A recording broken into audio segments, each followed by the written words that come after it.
Welcome to America Uncanceled. After inflation returned to 7%, Biden proudly touted the success of his less than mediocre economy. But as climate policy and woke corporations continue to grow, Americans are becoming worse off than ever before.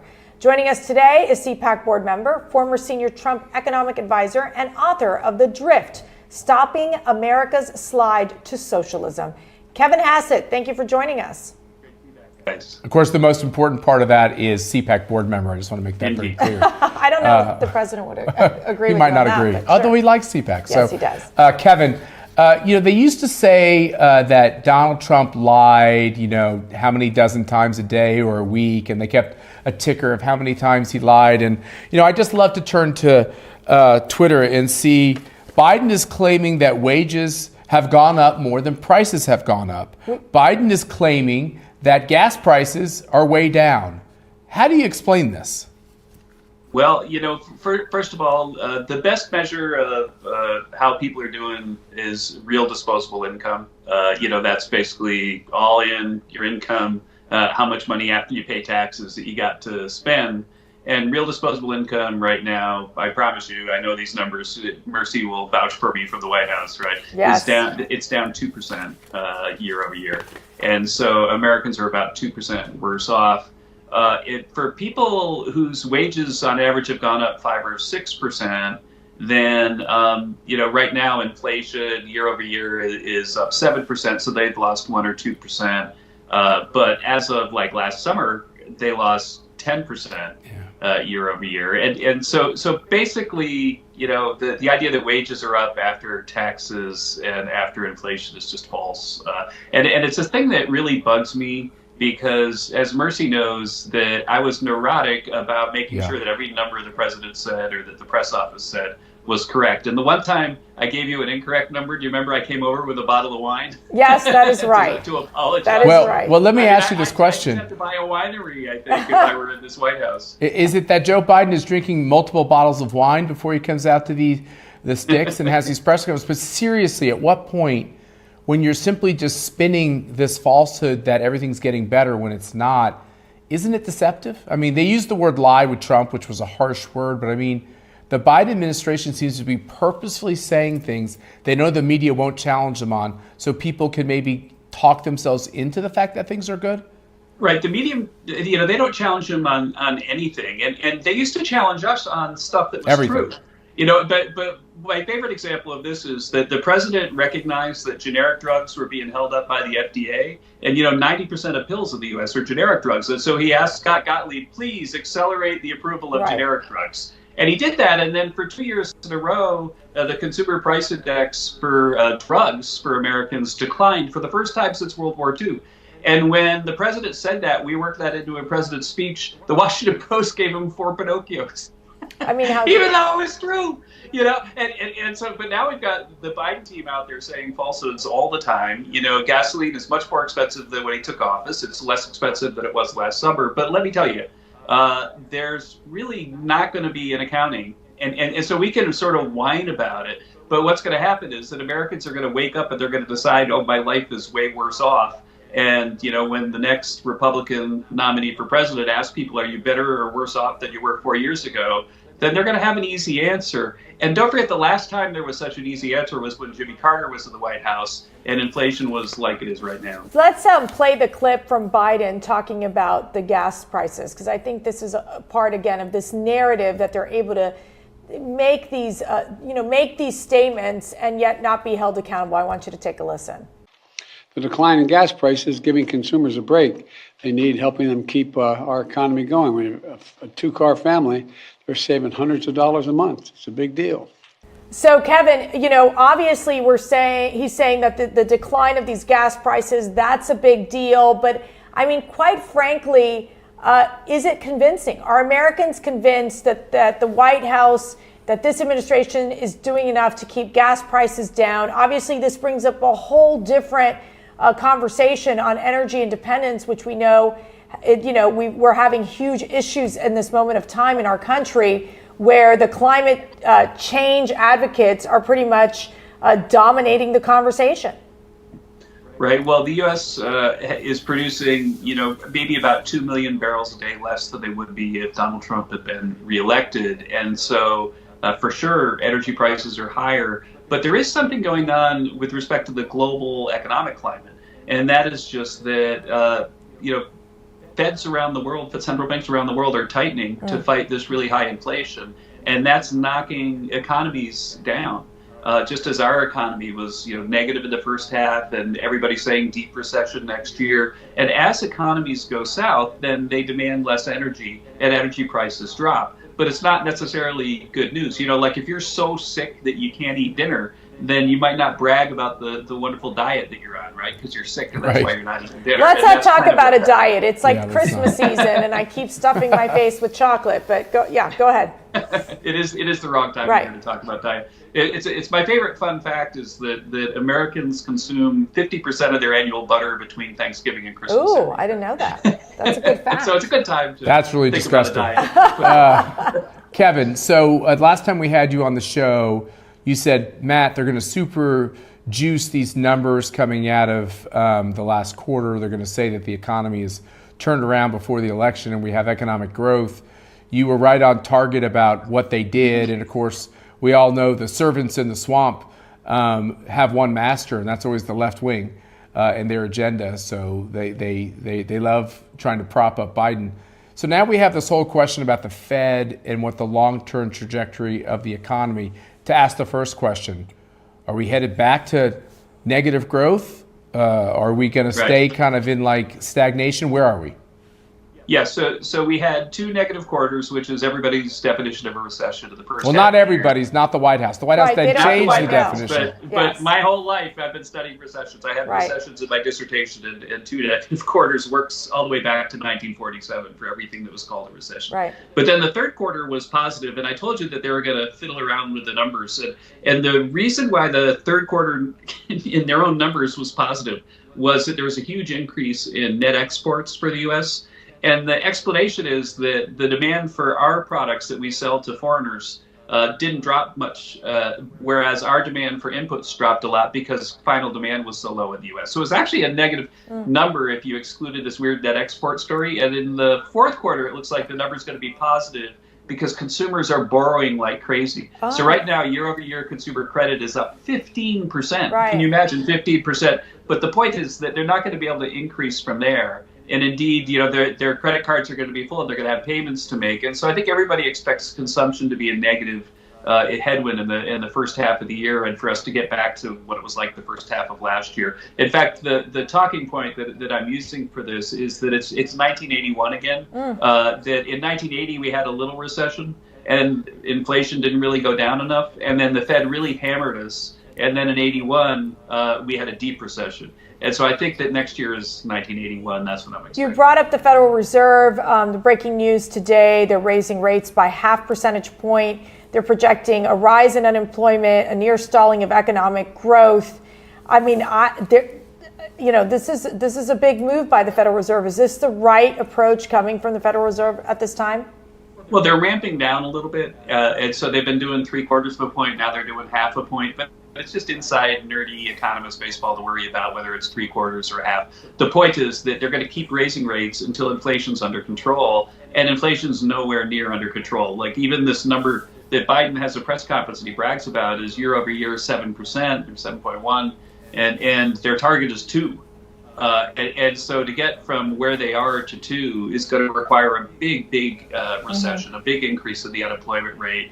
And right now, I think that with all the borrowing and everything that's been going on, we're nowhere close to the kind of correction we need. Again, what could happen is that Milton Friedman said that it's like plucking a string. If you sort of whack the economy down really hard, then it can snap back really fast. And right now, we're not getting a whole lot of tug down on the string. And so therefore, what's going to happen is we're going to have sort of slow growth and high inflation probably until the Fed takes rates to 7 or 8%. Hey, Matt, do you mind if I jump in real quick? Because it's spurred a question. Sorry, I was thinking about this. So, but one of the things is that they're saying, okay, there's not our labor participation is not at the level where it needs to be.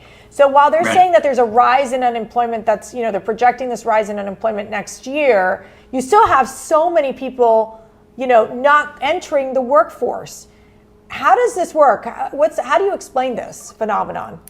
Oh, it's very well explained by a whole bunch of work that we did some at CEA, and Casey Mulligan at the University of Chicago's continued to do. And if you really want to dig into the details, I could tell you that Casey loves CPAC, and if you invite him on the show, he'd come. Hey. But the point is just that there's so many government transfer programs that people don't really, if they're, say, sort of income, if they worked, would be below 50,000, then there's not really a benefit to working.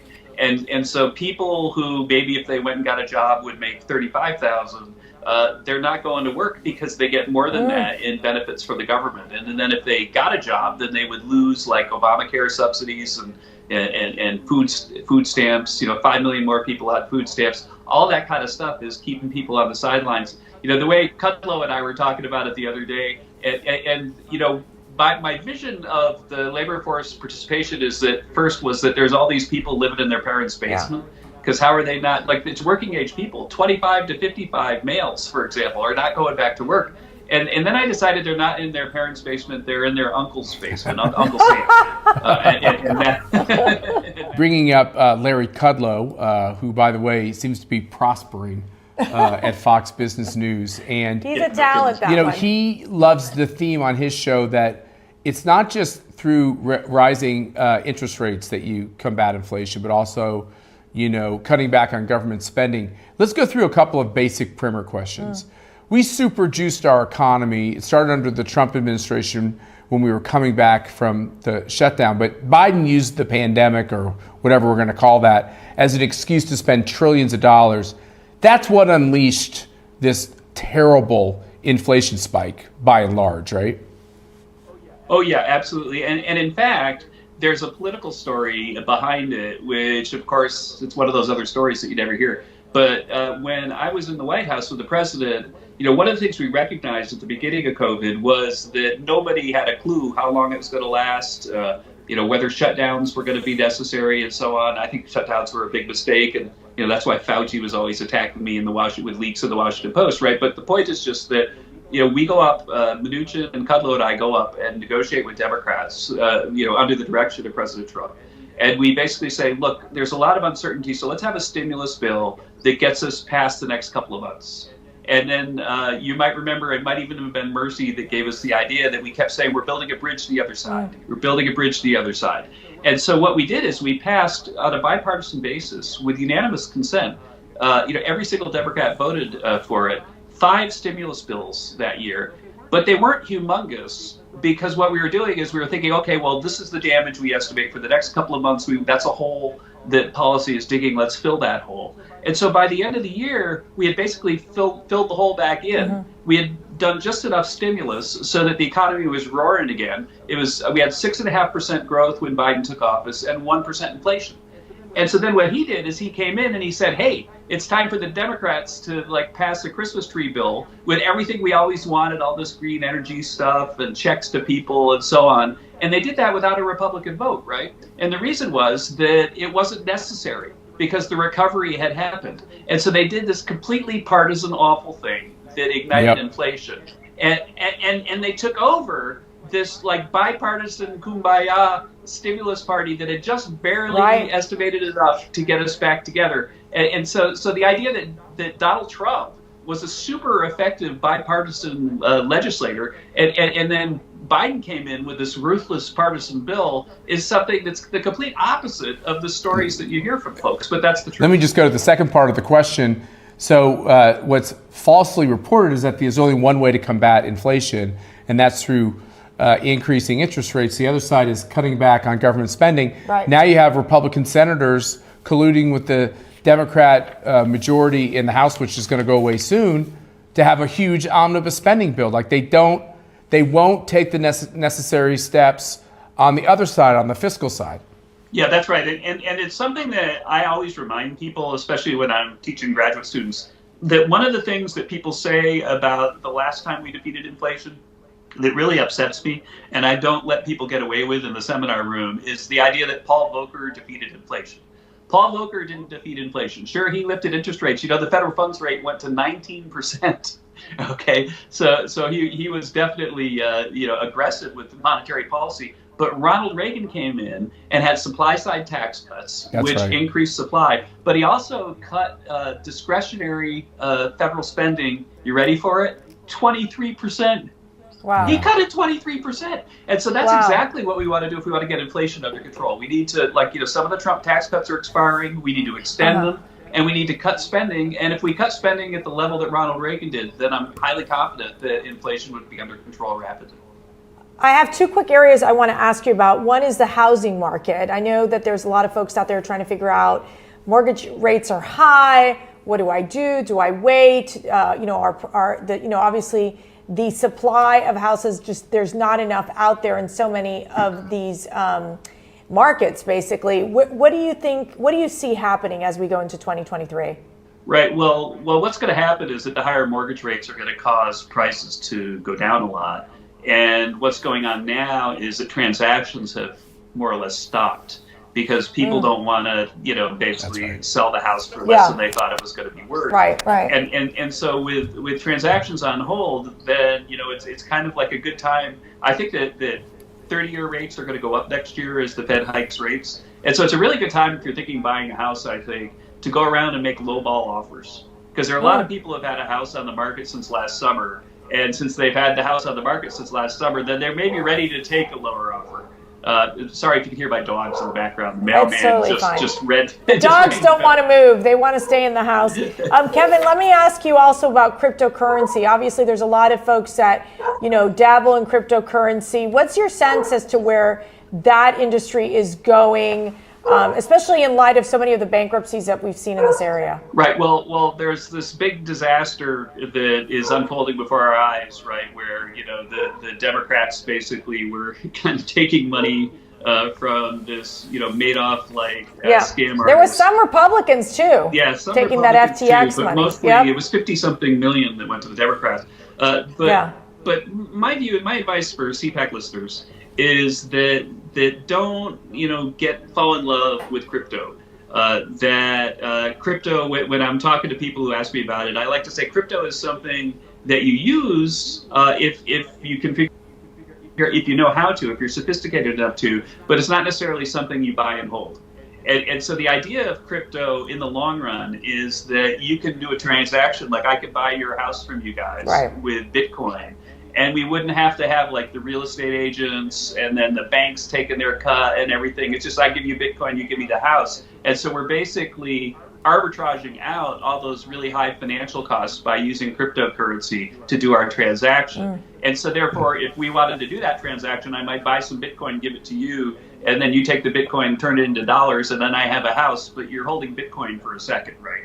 And so I could see how crypto is something that you could use to avoid transaction costs and so on. But this idea that the price is going to go up forever, of course, that never happens. And a lot of people have lost a lot of money because they didn't understand that crypto is something that you can use, but it's not necessarily something that you want to be holding for the long run. Oh, wow. See, he always explains things. I know, he makes us smarter every day. Well. What's your biggest prediction for 2023 on the financial side, on the economic side? Oh gosh, I just right now the futures markets are saying that the Fed is going to stop increasing the federal funds rate when it gets to about 5%, and I think it's going to have to go way above that if it wants to control inflation, especially with all the irresponsible fiscal policy that is happening right now, which will take effect next year. Make no mistake, just to put it in perspective, when you and I were in the White House, Mercy, the CBO, we thought spending was kind of out of control, and I was a little disappointed that President Trump didn't really want to go after spending as much as I did.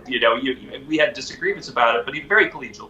But in 2019, I thought government spending was set to be completely out of control. It was on an unsustainable trajectory, and we needed to do something about it.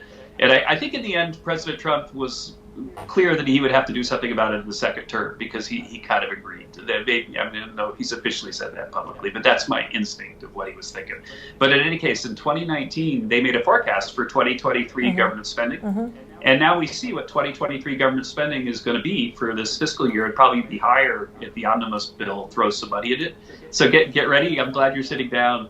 Spending this year is going to be $600 billion higher than we thought it would be in 2019. Really? Wow. Yes, really. $600 billion. That's a lot. That's a lot of That's money. a lot of money. That's a lot of money. It's almost enough to throw a Schlapp family party or something. Oh, And it's boy. amazing Yeah. to see monthly deficits the size of the deficits harkening back to the Reagan years when people were like, you just can't have deficits this size. We're having them on a monthly basis. And I don't know what our debt is, 31 trillion or something. I mean, Kevin, have we reached the point of no return?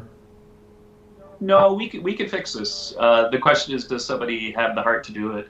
But remember, like, in the end, after all of Reagan's successes, the left story of Reagan, they had this PBS special about him, was, okay, sure, he won the Cold War, and okay, sure, he defeated inflation, and sure, he revived the economy, but oh my gosh, the deficits.